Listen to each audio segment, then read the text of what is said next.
प्रेम से बोलिए श्री सद्गुरु भगवान की जय।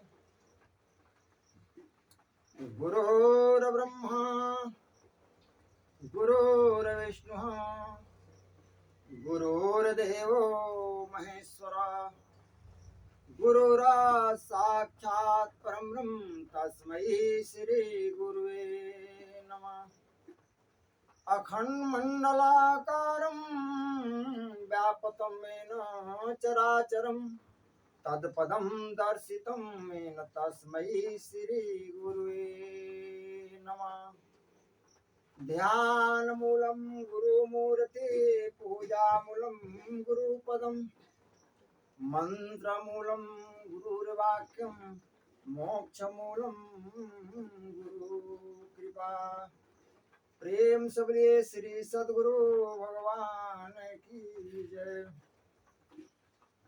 प्रिय भक्तों, आज का प्रसंग है गोस्वामी जी जिसे रामायण में लिखे हैं कि पूज्य विप्र गुणशील हीना अशूद्र न पूजिए गुण ज्ञान पढ़ीना।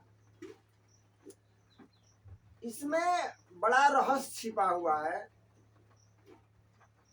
हर कोई को इस चौपाई के भाष्य करने में माथा चकरा जाता है। शूद्र और विप्र दो बात इसमें है। देखिए, विप्र सुदामा को कहा गया। सुदामा कोई भी जाति पाति को होंगे, इससे कोई लेना देना नहीं, लेकिन विप्र शब्द वहां लगता है।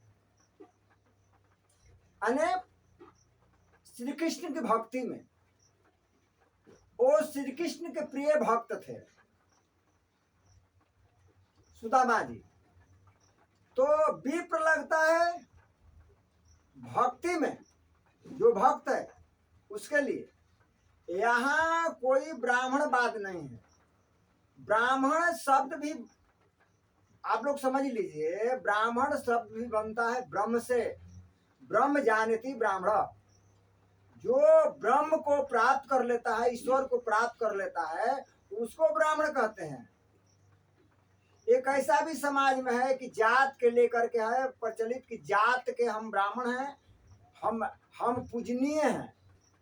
ये ऐसा बात गोस्वामी जी नहीं लिखे हैं। गोस्वामी जी संत थे, कोई साधारण मनुष्य नहीं थे कि वो जाति पाति के बात करेंगे। और रहा कि शूद्र न पूजिए गुण ज्ञान प्रवीणा। देखिए, शूद्र कहते हैं सेवक को। जो सेवा पद पर निर्धारित है, सेवा कर रहा है, उसका नाम है शूद्र। शूद्र माने छोटा नहीं होता है। अने शूद्र माने कोई बिल्कुल नीच नहीं होता है। शूद्र जैसे चार वर्णों को बंटवारा कृष्ण भगवान ने गीता में लिखा है कि चतुर्वर्णयम माया सिस्टम कर्म गुण भाग सा। चारों वर्ण का बंटवारा कहाँ से हुआ है? और कर्म और गुण से हुआ। जिसके पास जो कर्म दिखाई देता है, जो गुण दिखाई देता है, वही वर्ण है। और ये चार वर्णों में बताए हैं कर्म और गुण पर। कोई ईश्वर के यहाँ से कोई जाति पाति नहीं आया है। काहे कि सृष्टि जो हुआ है मनुष्य का, ब्रह्मा ने मनु और शत्रुपा को पहले बनाया, वहां से सृष्टि हुआ है। मैथुन सृष्टि हुआ है मनुष्य का। तो यहाँ कर्म और गुण पर निर्धारित है।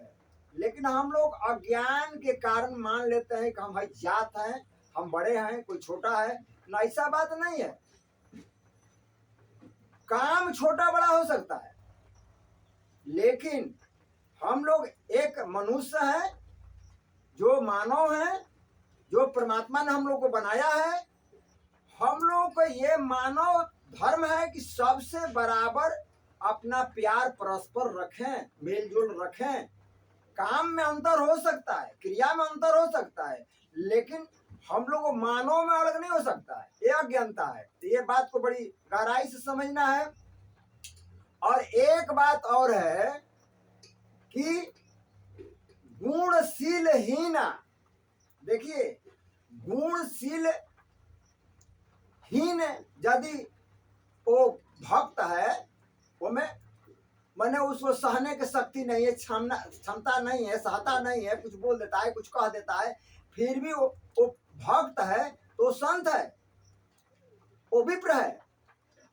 और शूद्र ने पूजिए गुण ज्ञान प्रवीणा, देखिए शूद्र में लगा गुण और ज्ञान। ज्ञान तो गुण और ज्ञान कैसे हुआ, तो गुण प्रकृति को कहते हैं, जो जिसमें 3 गुण होता है, सत रज तम।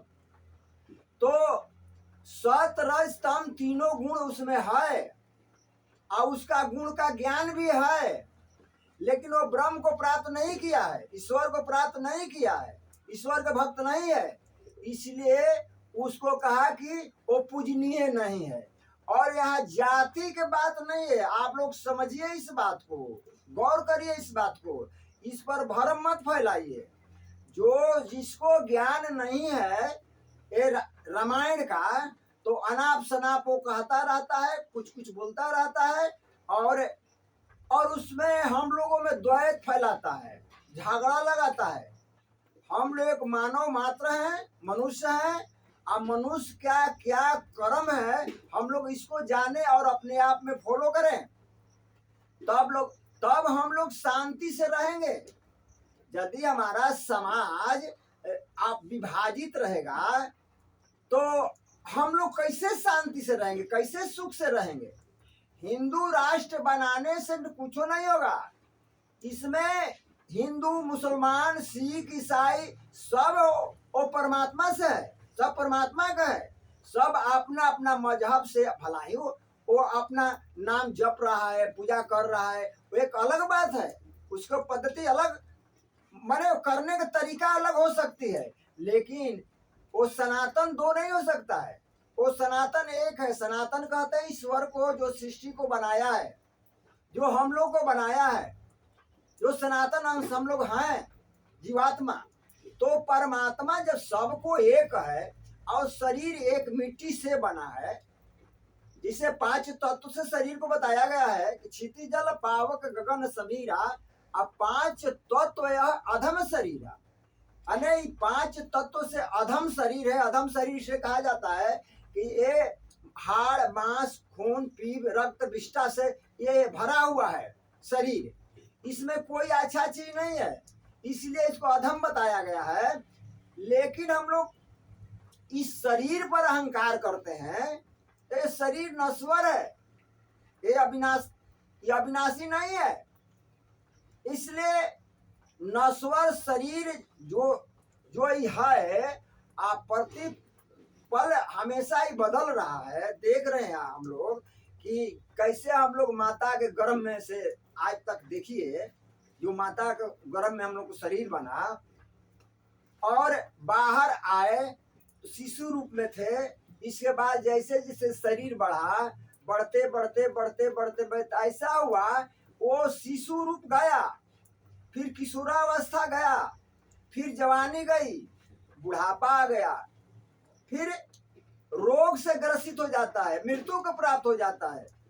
ये क्या कारण है? यदि इस पर हम लोग अहंकार करते हैं, तो यदि हम लोग शरीर को अहंकार करते हैं तो ठीक है, तो हम लोग को शरीर क्या बस में है? क्या शरीर हम लोग को बस में है? तो हम लोग को ये अहंकार करना एक अज्ञानता है। इसके लिए गुरु के पास जाना बहुत जरूरी है, गुरु से समझना बहुत जरूरी है। इसमें जात पात भेदभाव कोई बातें नहीं है, ये तो है परमात्मा और आत्मा के बात है। हम लोग जीवात्मा हैं, शरीर रूपी जीवात्मा बने हुए हैं, और परमात्मा को हम लोग चाहते हैं, सुख और शांति आनंद खोजते हैं, तो हम लोग ये संसार माने प्रकृति माने माया में खोजते हैं। इसलिए हम लोग को वो सुख और शांति प्राप्त नहीं होती है, इसलिए गुरु की जरूरत होता है। गुरु इसका भेदिया है, सब इसको बताता है कि कैसे ईश्वर माने आनंद को, सुख को, शांति को प्राप्त होती है। हम लोग भौतिक चीज में खोजते हैं, संसार में, अने स्त्री पुरुष में, पुरुष स्त्री में, बाल बच्चा में, धन में, वैभव में, पद में, प्रतिष्ठा में हम लोग सुख खोजते हैं, लेकिन वहां सुख कहाँ, वहां तो बदलाव होता है, वहां दुख मिलता है।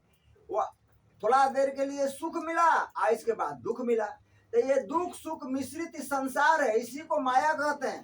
तो इससे हम लोग ऊपर उठना चाहिए और सत्य का ज्ञान करना चाहिए, सत्य के समझना चाहिए। और यहाँ से हम लोग को जो है प्राप्ति होगी जब हम लोग को सदगुरु के शरण में जाएंगे और वहां जाकर करके सीखेंगे।